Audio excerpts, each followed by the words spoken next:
Hello बच्चों, स्वागत है आप सभी का हमारे यूट्यूब चैनल पर। देखिए बच्चों, आज हम पढ़ते हैं व्हीटस्टोन सेतु के बारे में कि व्हीटस्टोन सेतु क्या होता है और इसको हम किस प्रकार से समझ सकते हैं। ठीक है दोस्तों, आइए स्टार्ट करते हैं। देखिए बच्चों, यह एग्जाम में कम से कम 3 नंबर आपके लिए दिलाने की पूरी पूरी क्षमता रखता है। ओके बच्चों, अब बात करते हैं कि व्हीटस्टोन सेतु क्या है और ये किसने दिया था। देखिए बच्चों, व्हीटस्टोन सेतु एक इंग्लैंड के जो वैज्ञानिक थे जिनका नाम था व्हीटस्टोन सेतु, सॉरी तो व्हीटस्टोन था। ठीक है ना बच्चों, उन्होंने क्या किया था कि एक कुंजी और एक सेल और एक धारा मापी। ठीक है ना बच्चों, जैसे कि एक सेल ले लिया, ये हमने क्या ले लिया, सेल ई। ठीक है ना, एक सेल एक धारा मापी जिसको हम गैल्वेनोमीटर बोलते हैं। क्या बोलते हैं हम, गैल्वेनोमीटर। तथा और चार इसको प्रतिरोधों को इस प्रकार से संयोजित किया कि उन्होंने क्या करा दी कि इस प्रकार संयोजित कर लिया कि उन्होंने क्या किया जी, तीन जो प्रतिरोध होते हैं इनका मान तो दे रखा होता है या ज्ञात होता है, परंतु जो चौथा प्रतिरोध होता है उसका मान ज्ञात नहीं होता है। तो हम उस चौथे मान को इसके द्वारा क्या कर सकते हैं, ज्ञात कर सकते हैं। आइए हम स्टार्ट करते हैं। देखिए बच्चों, व्हीटस्टोन सेतु, सबसे पहली बात आती है इसकी संरचना, जैसा कि आपको चित्र में दिखाई दे रहा होगा। ठीक है ना बच्चों, देखो इसमें चार प्रतिरोधों, ठीक है ना बच्चों, चार प्रतिरोध कौन कौन से हमारे, P Q R S, P Q R S, ये क्या हो गए हमारे चार प्रतिरोध हैं। ठीक है ना बच्चों, जोड़कर एक चतुर्भुज एबीसीडी बनाते हैं। ठीक है ना बच्चों, इन चारों प्रतिरोधों को जोड़कर क्या बनाया हमने, एक चतुर्भुज बना लिया है। ठीक है ना, इसके बाद देखिए बिंदु ए व सी के बीच एक सेल ई को कुंजी K1 के द्वारा, ठीक है ना बच्चों, किसके द्वारा, कुंजी K1 के द्वारा जोड़ देते हैं।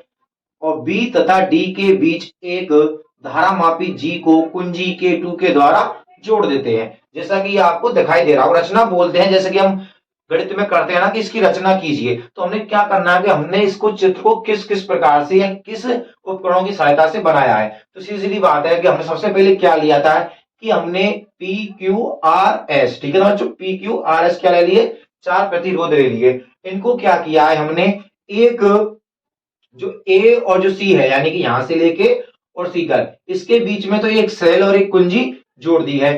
तथा फिर देखिए दोस्तों, बी और डी के मध्य गैल्वेनोमीटर जी और कुंजी जोड़ दी है। ठीक है ना बच्चों, ये क्या है, हमारी कुंजी है। और बात देखिए बच्चों, जो गैल्वेनोमीटर होता है यह हमारा इस प्रकार से होता है।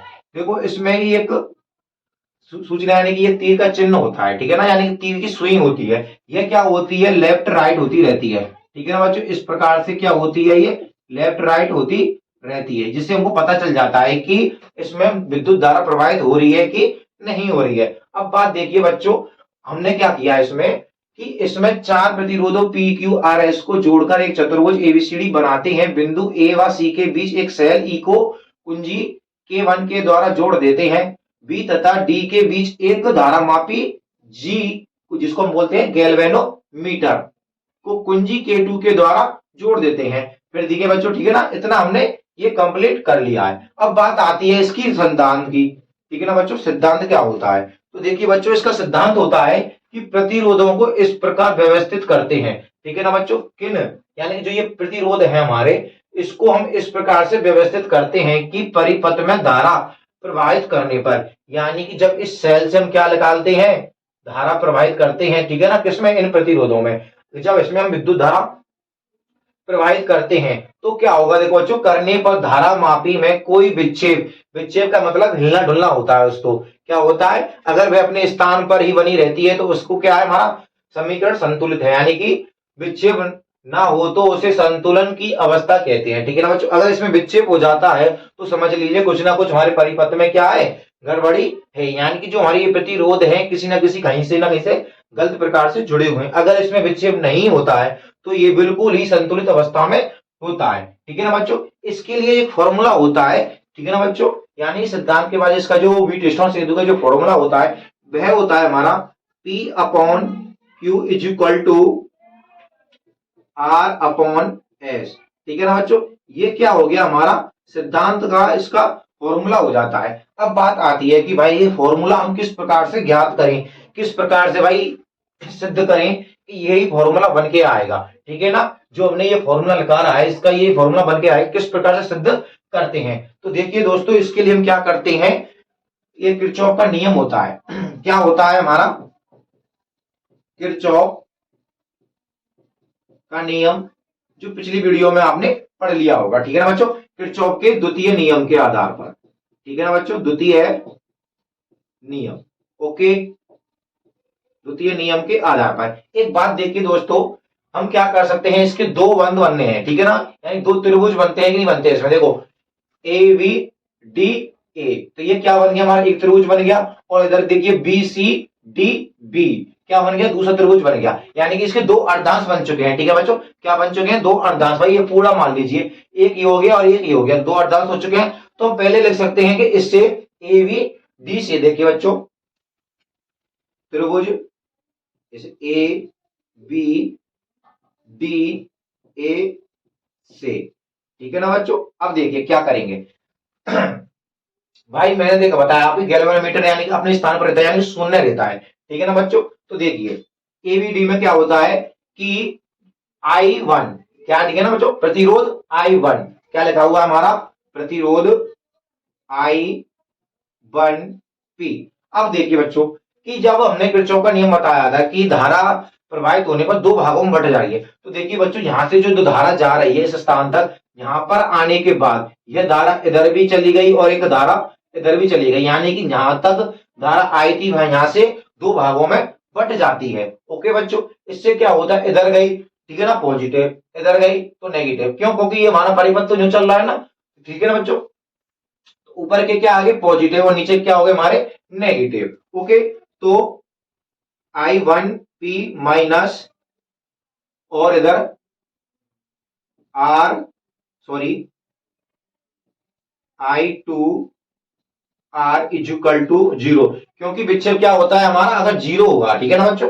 तो देखिए इसको हम इस प्रकार भी लिख सकते हैं, इधर देख लीजिए बच्चों कि I1 equal to P equal to, देखिए बच्चों कि I1P इक्वल टू और I2R।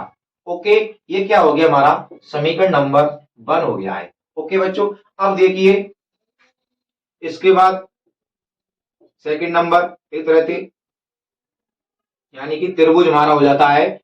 अब देखिए इस वाले में बी सी डी बी में, तो त्रिभुज किस में हो जाएगा, बी सी डी और बी में, ठीक है ना बच्चों। इसमें तो इसमें क्या होता है कि I1Q, ठीक है ना बच्चों, क्या हो जाएगा I1Q minus I2S is equal to 0। तो इसको इस प्रकार भी लिख सकते हैं कि I1Q is equal to I2S। Okay, समीकरण नंबर ये हो जाता है हमारा 2 हो जाता है। ओके बच्चों, अब देखिए क्या करते हैं, इस स्थान पर समीकरण नंबर 1 व 2 से, ठीक है ना बच्चों, समीकरण नंबर 1 व 2 से देखते हैं क्या होगा कि भाई समीकरण नंबर 1 ये हो गया हमारा, तो क्या हो गया I1P अपॉन इधर हो जाता है I1Q is equal to I2R upon I2S। अब देखिए बच्चों I1 से I1 कट गया, I2 से I2 कट गया, तो बचा क्या हमारा P upon Q is equal to R upon S, ठीक है ना बच्चों। ये क्या लिख दिया हमारा, व्हीट स्टोन सेतु का सूत्र लिख दिया। ओके बच्चों, मैं उम्मीद करता हूं आपको यह वीडियो अच्छी लगी होगी, ठीक है ना बच्चों।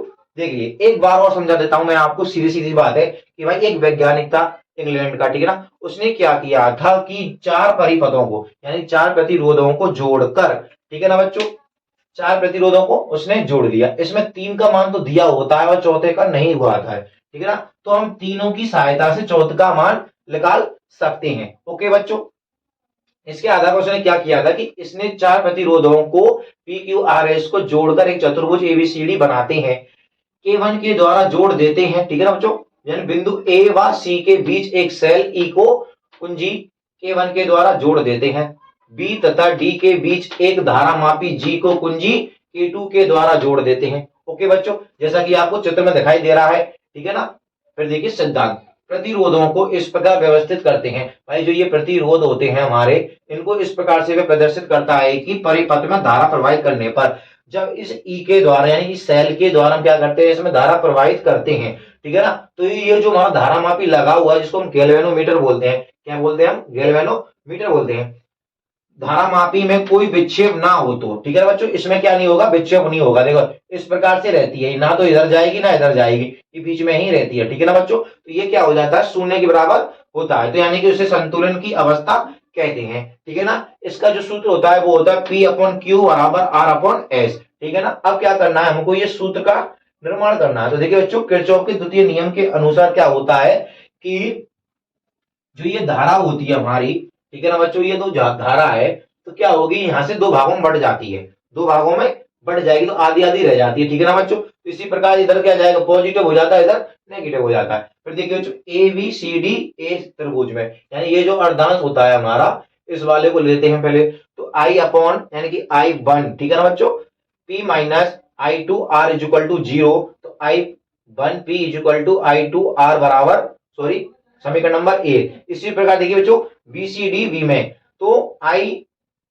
One Q minus I two S is equal to zero, तो I one Q is equal to I two S two, यानी समीकरण नंबर 2 हो जाता है। समीकरण नंबर 1 बार 2 से करते हैं, तो I one P I one Q I two R I two S, ठीक है ना। आई वन से आई वन गया, आई टू से आई टू चला जाता है, तो बचता क्या है हमारे पास, P Q P upon Q is equal to R upon S बचता है, ठीक है ना बच्चों। ये क्या हो जाता है हमारा व्हीटस्टोन सेतु, जो एग्जाम में कम से कम आपको 3 नंबर दिलाता है। ओके बच्चों, धन्यवाद।